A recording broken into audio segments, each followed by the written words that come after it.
Welcome to the Great Detectives of Old Time Radio. From Boise, Idaho, this is your host, Adam Graham. If you have a comment, email it to me, box13@greatdetectives.net. Follow us on Twitter at Radio Detectives or become one of our friends on Facebook, facebook.com/Radio Detectives. Well, our listener support campaign continues. All donations of $7 or more to support the show will receive access to our premium site. Those donating $20 or more will receive a free digital copy of my ebook, All I Needed to Know, I Learned from Columbo. In addition, they'll receive one additional gift. Options include at the $50 level an autographed copy of my novel, Tales of the Dim Night, for those in the U.S. or Canada, and at the $100 level an audiobook copy of Tales of the Dim Night. There's a full list of all of the thank you gifts available over at support.greatdetectives.net. Now it's time to get into today's episode. This one is another one of those rehearsal recordings with no music. But here is Professor Allenby murdered. Anything else, Miss Rogers? Here's something, Mr. Kegg. A note from the alumni secretary at the university. He suggests you come visit a few days. Every time I go up there, I'm tapped for part of a new baseball diamond or a stained glass window in the chapel. You never seem to mind, Mr. Kegg. It's worth it to talk with some of my old professors again. At least you'd be away from murders and crime. Maybe so. I can't think of any reason why a killer would pick a town that small or a campus that quiet. But you never know. You never know when you may be called upon to testify to an act of violence in which you have become involved quite innocently. Even now, somewhere in that small town, perhaps at the college, there may be a crime in the making. Oh, will that phone ever stop ringing so we can get on with this? Dr. Allenby. No, I have no comment. I told you newspaper people before I have nothing further to say about my discovery. No, I told you I have nothing to say. Goodbye. Hello. Is this the desk? Mrs. Crow, if anyone else calls, tell them I've left the faculty club. I can't be reached. Thank you. Now, back to my speech, Barlow. I was summarizing, I believe. Let's start the recording. You have just compared Kalara Temple with other important discoveries when I stopped the machine. These recordings on tape are certainly perfect. And my discovery of Kalara Temple will at last prove my theory. Namely, that the Mayan people came from the Orient through what we now know as Alaska, down the Pacific coast into Mexico and Yucatan.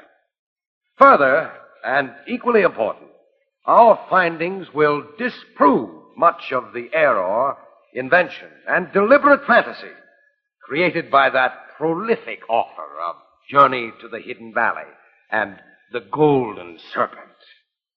I am sure you can all identify the master of misinformation to whom I refer. That was a very pointed barb at Mr. Weimer. That was my intention, Barlow. Weimer's a fraud. A disgrace to anthropology. Yes. Why doesn't the machine go on? The tape is still running. The pause is when you stopped for a glass of water. Oh, yes, so I did. I didn't lose their attention either. You can't blame them. As you said, the greatest discovery since King Tut's tomb was opened in 1922. By now, I am sure you are wondering about my future plans for excavation. I will lead an expedition to the interior of Yucatan as soon as possible. We will return with a golden treasure that will beggar the dreams of Spanish conquistadors. Thank you for your attention.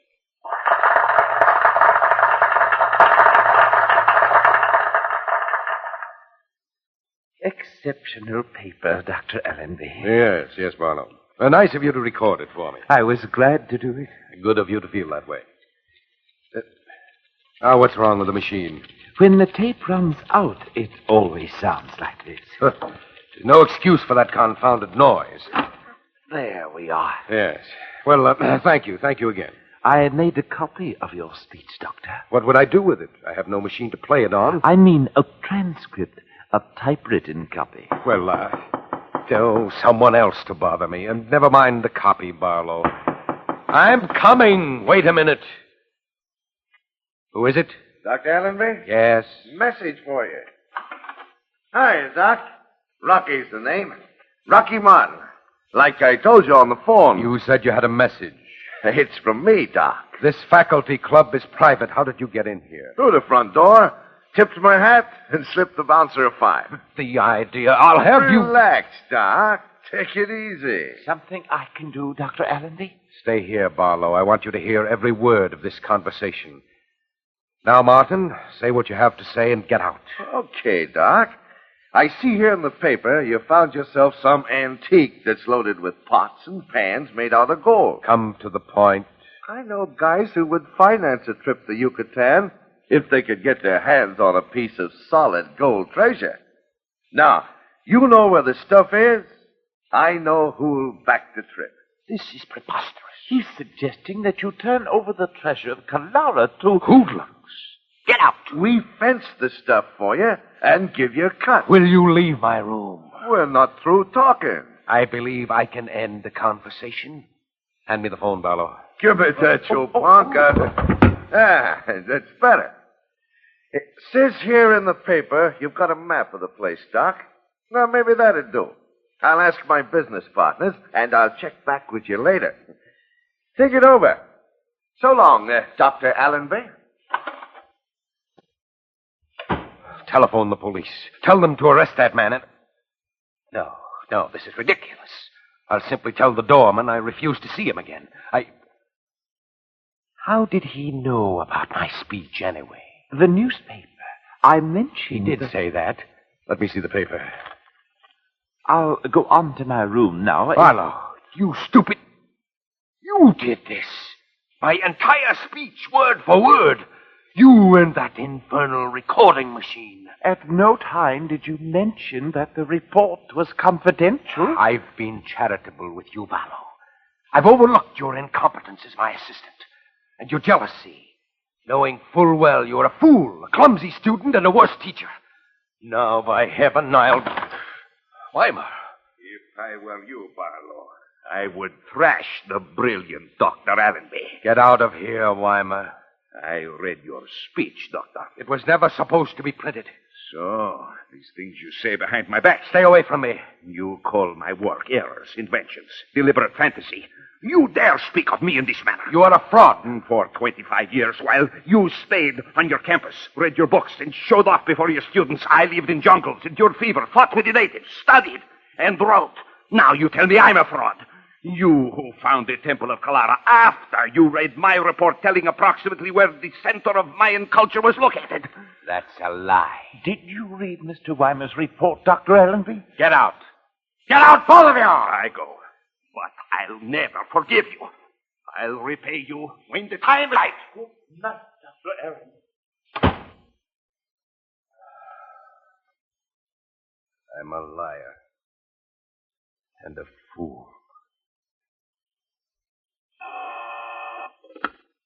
Good evening. The desk. Gordon Weimer, please. Mr. Panford, do you have a Gordon Weimer registered? Weimer? Oh, yes. Room 407, Miss Crow. I'm ringing Mr. Weimer. Thank you. Dr. Allenby told Chief Northcott 2 men are bothering him. Allenby's an old fuss budget. I heard him talking to you, Mr. Panford. How did I know he wouldn't want to see any reporters? His speech was in the paper. Only the man wasn't a reporter. He said he was. I'm sorry, there's no answer in 407. Any message for Mr. Weimer? No, thank you. The man said Dr. Allenby was expecting him. $5 and you were sure. I certainly can't blame Dr. Allenby for... Good evening, the desk. Is that you, Mrs. Crow? Hello, Professor Barlow. I'm dictating a letter, and I've got a upon a word I can't spell. Maybe one of us will know. Professor Barlow can't spell a word. No. What is it? What's the word, Professor? You remember years ago they opened a tomb in Egypt, a king's tomb in one of the pyramids. They called him King Tut. King Tut. T-U-T. That's all I remember. I'm sending this letter to another professor and quoting Dr. Allenby. I just can't say King Tut. The full name is Tutankhamun. Oh, dear. He has to have the full name. Tutankhamun. Tell him to call the library. Mr. Panford suggests you call the library. That's a very good idea. The number is College 4920, isn't it? Would you get it for me, please? Just a minute. I'm ringing the library. Library. Go ahead, please. Would you mind checking the spelling on the name of King Tut of Egypt? It's pronounced Tutankhamun.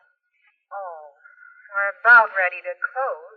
Almost 10 o'clock. I would appreciate it. Well, I'll have to go to the reference room. Take me a few minutes. I don't mind waiting. Suit yourself. Is she going to look it up for you? Yes, I told her I'd hold the line.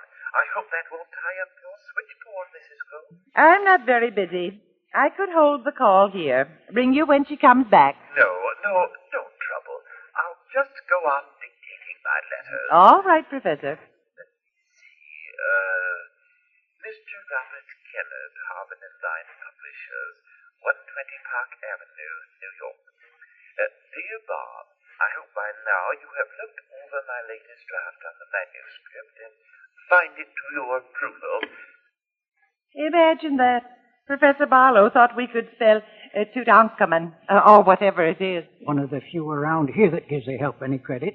Most of them treat us like, just a minute, young man. Where do you think you're going? I told you once tonight, pal. I've got business with Dr. Allenby. He told me to keep you away from his room. That's so. Now you get out of this building before I call the police. Okay. There's lots of ways to skin a cat. What does that mean? Skip it, Horatius. See you around.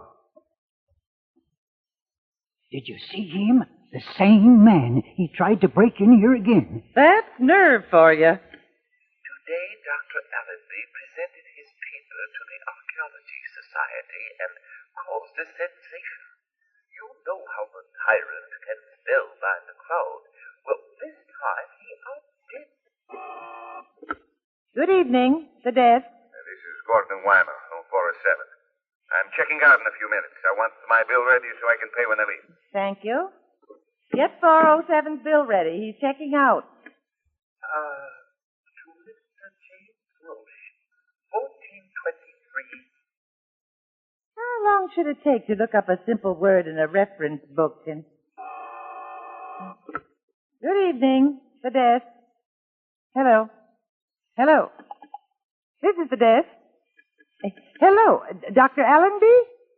Oh, this switchboard. Pan, something's wrong with Dr. Allenby's line. Appreciating your cooperation, I remain truly yours, John Barlow. I can hear Mr. Barlow all right. Hello. Hello, Mr. Barlow? Hello, this is the library. Hello, can you hear me? Yes, I'm listening. The spelling on that word is Tutankhamen with an umlaut over the U. Thank you. Thank you very much. Goodbye. What's wrong with this switchboard? Hello. Hello, Dr. Allenby. Dr. Allenby.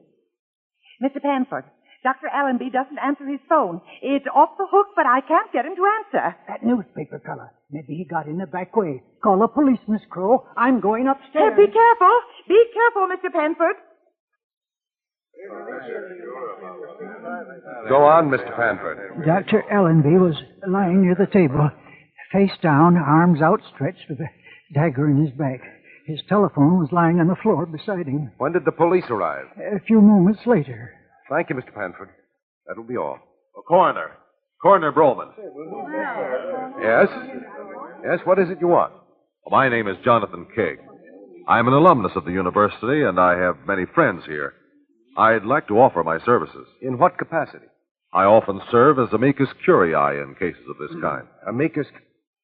Oh, yes, of course. I believe I recall your name, Jonathan Kegg.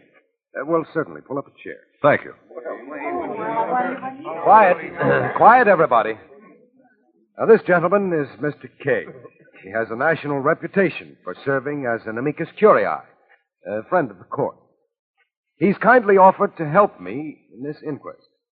Understand now, he represents no one. He simply uses expert knowledge and experience and his ability to cross-examine to get at the truth. Anything more, Mr. Kegg? I believe that covers it. You go right ahead. Call Rocky Martin.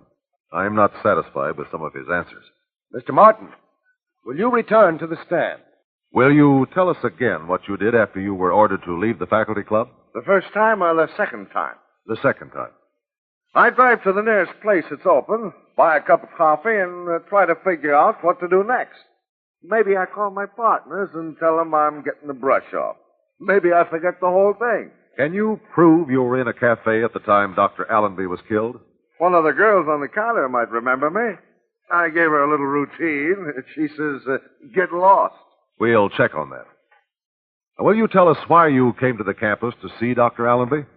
I stopped in town for a hamburger. I see in the paper about a professor who knows where to lay hands on buried treasure. Being a small boy at heart, I figured it'd be good to pick up the doc and go digging. I call long distance a few other guys who say they'll bankroll the trip if the doc guarantees a payoff.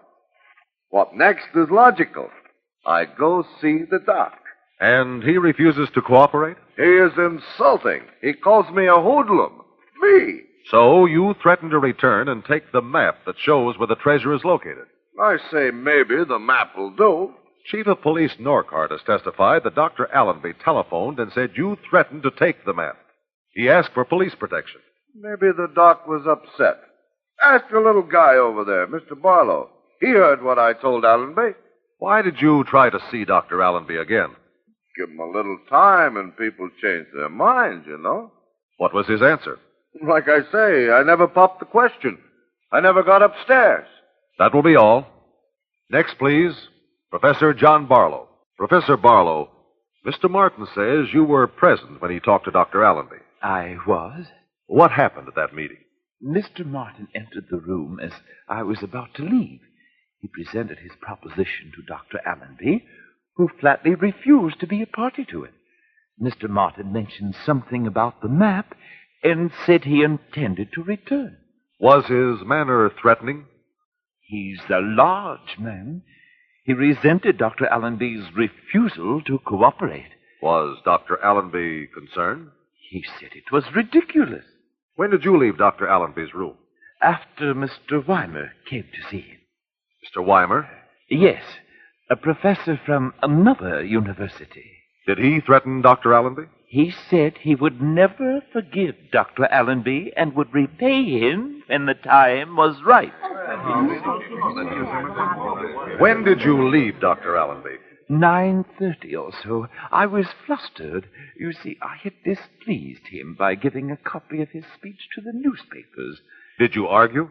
Dr. Allenby had a violent temper, but I have weathered his storms for over 25 years. You left his room and went to your own? Yes. I had some letters to dictate. You stayed in your room? Yes. You were on the same floor, near Allenby's room? Yes, a few doors away. You heard no unusual sounds? No loud conversation? No. I really can't remember. Thank you. That will be all.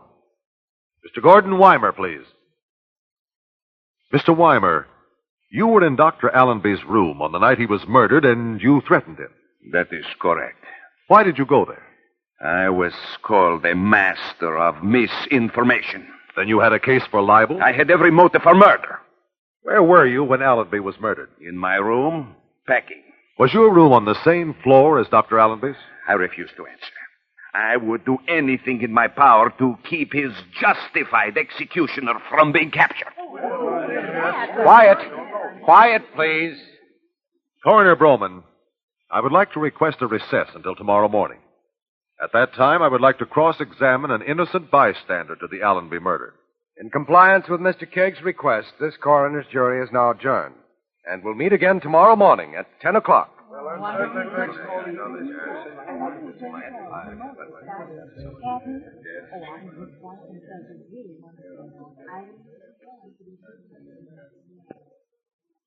Do you recognize the three men seated directly in front of you? I do. There's Professor Barlow. And the next, his name is Martin. Rocky Martin, I believe. And that's Mr. Weimer. On the night of the murder, Mr. Weimer asked for his bill and tried to leave. The police came. He resented being detained. When he heard what had happened, he started to cheer.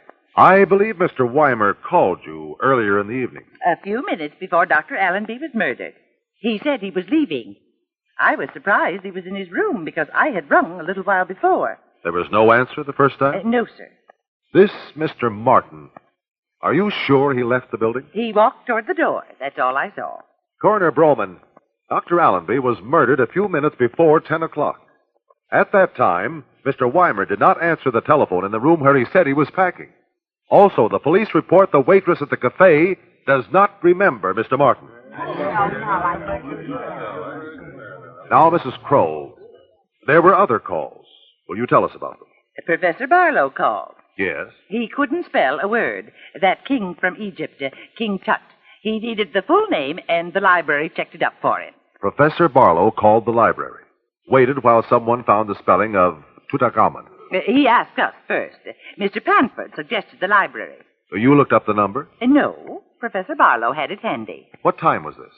A little before 10. He was still waiting on the phone when Dr. Allenby's light flashed. This testimony definitely establishes the presence of Professor Barlow in his own room at the time of the murder. Now, I want you to remember each sound you heard on the switchboard. Say, 1 minute before the call from Dr. Allenby's room. Mr. Weimer called. A minute before Allenby's phone fell to the floor? Yes. What was his room number? 407. Go on. Professor Barlow was still dictating his letters. While he waited for the librarian? Yes. Then Dr. Allenby's light went on, and I answered, but I couldn't hear anything. I thought the switchboard was broken again. What did you do? I kept saying hello. Anything else? I opened the key. I could still hear Professor Barlow. Then the librarian told him how to spell the word, and the professor thanked her and hung up. Nothing else? No other sound? That switchboard makes funny sounds once in a while. I did hear a sound, like applause. People clapping. Like applause. People clapping. Since the time we talked last night, Mrs. Crow, I have had a chance to record on this tape machine a crowd applauding. Now, will you kindly listen and see if this is what you heard?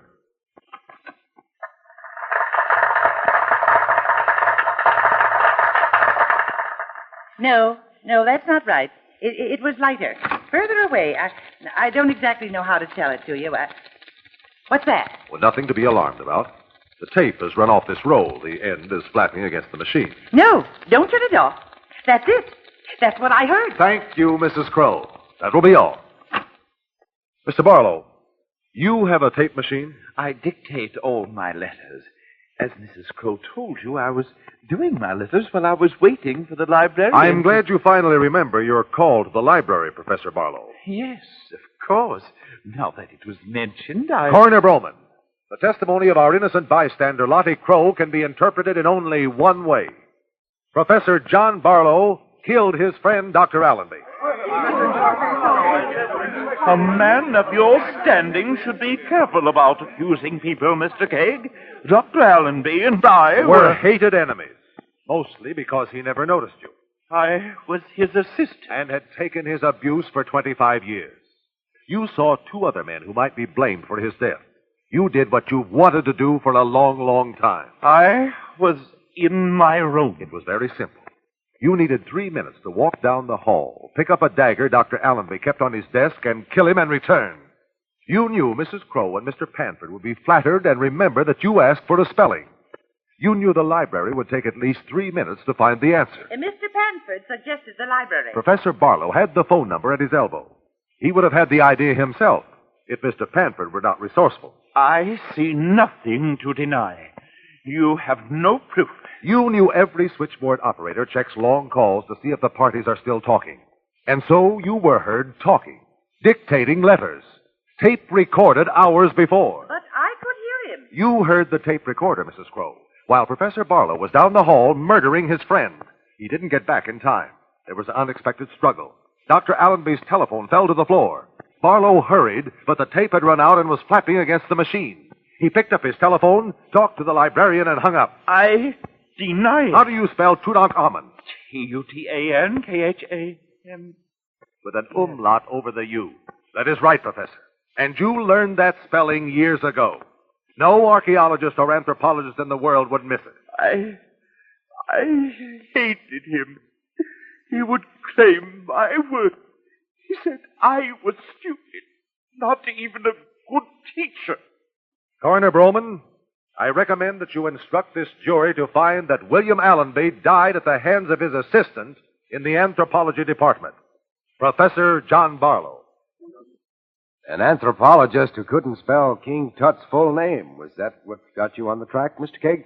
Well, if you remember, that fact was not mentioned until Mrs. Crow took the witness stand. That's right. The tip-off was Professor Barlow. He said he was the murdered man's friend.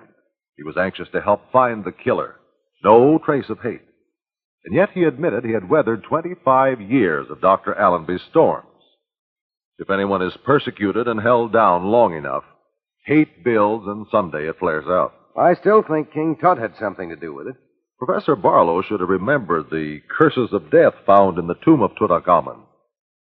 He might have asked the library how to spell a different word. Good night. Welcome back. Well, this is probably my least favorite episode of A Life in Your Hands so far. Because really the solution was telegraphed.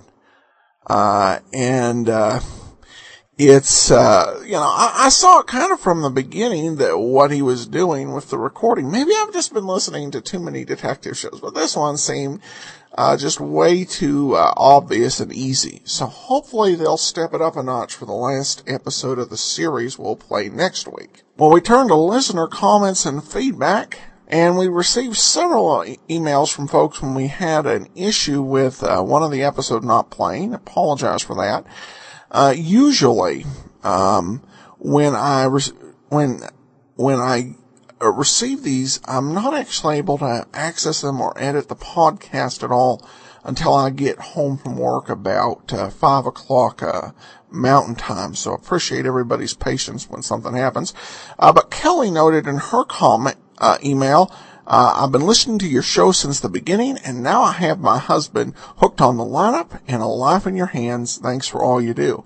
Well, I'm glad your husband is listening to those two. And of course, A Life in Your Hands is ending, but lineup will be on Saturday. Tomorrow we have Let George Do It, and I hope you'll be listening. In the meanwhile, send your comments to Box13, GreatDetectives.net. Follow us on Twitter, Radio Detectives, and become one of our friends on Facebook, Facebook.com/Radio Detectives. We also appreciate your support in our listener support campaign, support.greatdetectives.net. But from Boise, Idaho, this is your host, Adam Graham, signing off.